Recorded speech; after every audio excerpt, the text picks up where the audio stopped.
Fala galera, análise da partida Corinthians 1, Flamengo 1, pela 26ª rodada do Brasileirão. Começando pelo comportamento das equipes na partida, a gente vê que os dois times entraram num 4-2-3-1. E olhando a distribuição média dos jogadores em campo, a gente vê os jogadores do Flamengo um pouco mais adiantados em relação aos jogadores do Corinthians, né? O que mostra que o Flamengo parece ter jogado um pouco mais em cima do Corinthians. Quando a gente vê a distribuição das jogadas, né, a concentração das jogadas em campo, a gente vai ver que 29% delas ocorreram no campo defensivo do Corinthians, 44% no terço central do campo e 27% no campo de defesa do Flamengo. Então aqui muito equilibrado, um pouquinho de jogadas, um pouquinho mais de jogadas no campo defensivo do Corinthians, mas basicamente um equilíbrio. Aqui embaixo a gente tem um gráfico que mostra o domínio de cada uma das equipes ao longo do jogo. E a gente vai ver que, fora ali o comecinho, os primeiros 5 minutos de jogo mais ou menos, até os 15 do segundo tempo, foi basicamente um domínio do Flamengo, com alguns períodos aqui de um domínio bastante intenso, né? O Flamengo pressionando bem o Corinthians. Dos 15 minutos do segundo tempo até mais ou menos os 30, aí foi um domínio predominantemente do Corinthians, e mais pro final do jogo, dos 30 até os 45, um leve domínio do Flamengo, mas nada muito relevante. Aqui do lado direito, a gente tem algumas estatísticas que refletem o comportamento das equipes na partida. Eu vou destacar aquelas mais relevantes, que tem de 4 ou 5 estrelas, né? Aqui no caso não tem nenhuma com 5 estrelas. Começando pelo Corinthians, jogou com pouca posse de bola, né? 42% contra 58 do Flamengo, que é um número de médio para alto para um time visitante. E a gente vê que o Corinthians apostou bastante em bolas longas, 53 tentativas, com 58% de aproveitamento. E também teve bastante rebatidas de bola, com 18.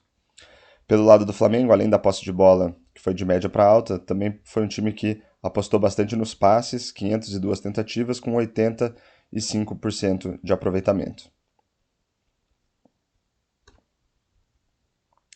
Olhando agora para a criação das equipes na partida, a gente vai ver que o Corinthians teve muito poucos passes decisivos, tá? 5 contra 16 do Flamengo, que é um número bem alto para um time visitante. Passes decisivos aqui a gente considera passes que possibilitaram um chute a gol ou uma assistência para gol, né? Que são as pré-assistências.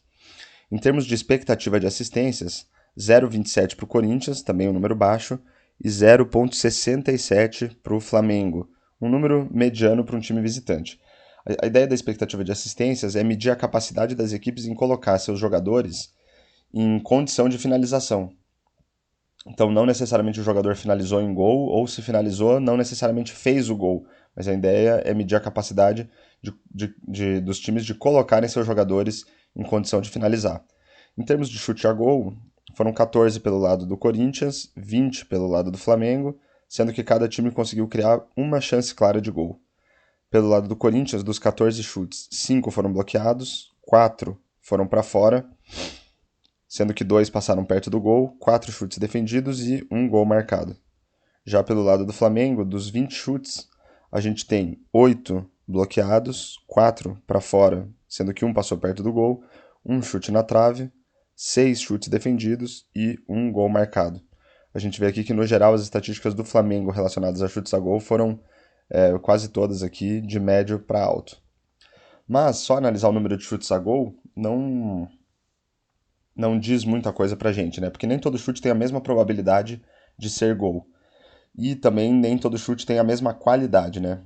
Então vamos supor aqui um chute do meio de campo ou um chute de dentro da área tem probabilidades diferentes de gol. Da mesma forma que um chute que vai no ângulo ou um chute que vai no meio do gol também tem probabilidade diferente, já que um chute que vai no meio do gol é mais fácil de ser defendido pelo goleiro.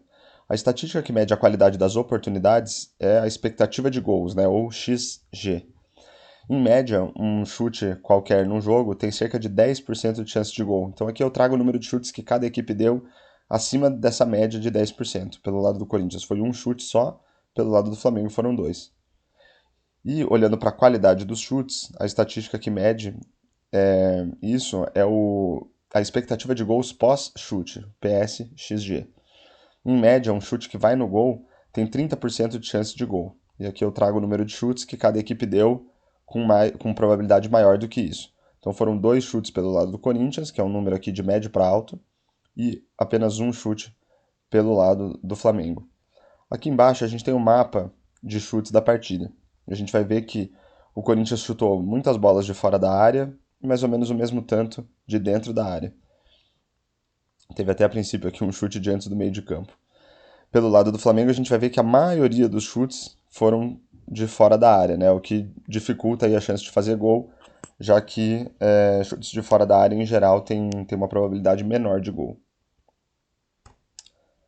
Agora vamos fazer uma análise do placar aqui. Do lado esquerdo, a gente tem aqui as principais finalizações do jogo.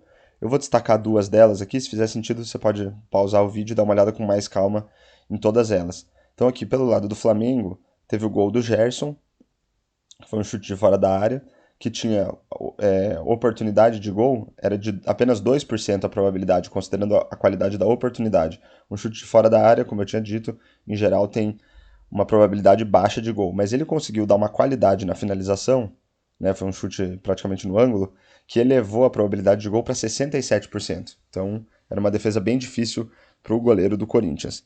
E pelo lado do Corinthians aqui, vamos destacar um chute, por exemplo, aqui o do Juliano. Foi um chute defendido pelo goleiro do Flamengo, que também tinha 2% de chance de gol. Ele conseguiu elevar a probabilidade de gol para 31% com a qualidade do chute, mas mesmo assim o goleiro defendeu. E com base nas oportunidades e na qualidade dos chutes, a gente consegue projetar placares para a partida e avaliar o desempenho dos atacantes e dos goleiros. Então, se a gente olhar aqui do lado direito, a gente tem aqui o número de gols projetados com base nas oportunidades criadas pelos times e na qualidade dos chutes dados. Já de cara, a gente vê que os times não conseguiram produzir muitas oportunidades de gol ou oportunidades boas de gol, né? 1,18 é o número de gols esperados para o Corinthians, com base nas oportunidades, né? Que tem aqui 2 estrelas, e pelo lado do Flamengo 0,77 era a expectativa de gols, com base em todas as oportunidades, que também é um número de médio para baixo. Quando a gente olha a qualidade dos chutes, a gente vê que o Corinthians conseguiu elevar essa projeção de gols para 1,43, enquanto o Flamengo elevou para 1,12. A diferença entre esses números, né, começando aqui pelo Corinthians, pelo lado do Corinthians é de 0,25, né, a diferença entre 1,18 e 1,43. Isso aqui, então, esse 0,25 mede o desempenho que os atacantes do Corinthians tiveram. Então eles conseguiram elevar um pouco o número de gols, né, a expectativa de gols, com base na qualidade das finalizações, mas também não foi um número muito expressivo, então foi um desempenho ok dos atacantes. Pelo lado do Flamengo, essa diferença é de 0,34, um pouco maior do que o Corinthians, mas ainda assim também nada de espetacular. E quando a gente olha para os gols marcados de cada equipe, um gol para cada lado, e faz a diferença entre, pelo lado do Corinthians, 1,43 e o 1 gol marcado, e pelo lado do Flamengo, o 1,12 e o 1 gol marcado, a gente tem uma medida do desempenho dos goleiros adversários. Então, o goleiro do Flamengo conseguiu evitar 0,43 gols, porque a expectativa é que ele tomasse 1,43 com base na qualidade dos chutes dos atacantes do Corinthians, e ele levou apenas um gol. Então, quanto maior esse número aqui, que no caso é 0,43, melhor é o desempenho do goleiro. Já pelo lado do Flamengo, a expectativa era marcar 1,12 gols, marcou apenas um. Então, essa diferença de 0,12 mede a qualidade, né, o desempenho do goleiro do Corinthians no jogo. Então, que foi praticamente zero, né, 0,12. Então, mostra que o goleiro do Corinthians fez ali mais ou menos o feijão com arroz, né, fez aquilo que era esperado. E por último, aqui na nossa análise, eu trago algumas estatísticas que eu considero que medem a qualidade do jogo.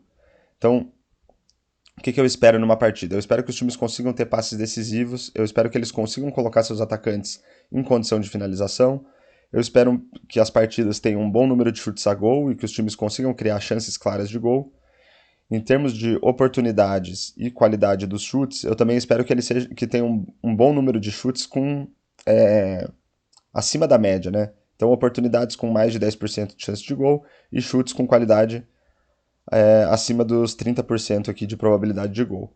Além disso, eu trago aqui o número de chutes na trave, porque eles não entram na estatística aqui do PSXG acima de 30, porque um chute que vai na trave nunca vai poder ser gol. Mas ainda assim eu considero que um chute na trave é um chute de qualidade. E por fim, né, eu espero que um jogo tenha um bom número de gols. Se a gente for olhar todas essas estatísticas para cada um dos times, a gente vai ver que o desempenho do Corinthians não foi bom. Apenas aqui uma estatística com 4 estrelas ou mais, que é o número de chutes a gol com mais de 30% de probabilidade, né, considerando a qualidade das finalizações. Já pelo lado do Flamengo, a gente tem várias estatísticas, né, com 4 estrelas ou mais, que mostra que pelo lado do Flamengo o jogo parece ter sido mais interessante. Então a gente chegou aqui ao final da análise, né, de Corinthians 1, Flamengo 1. Espero que vocês tenham gostado. Se puderem se inscrever no canal para ajudar aí no crescimento, deixar um comentário sobre o jogo e sobre a análise que eu fiz, deixar um like para o YouTube, entender que esse é um vídeo interessante e relevante para quem gosta de futebol, e se puder compartilhar também me ajuda muito. Valeu!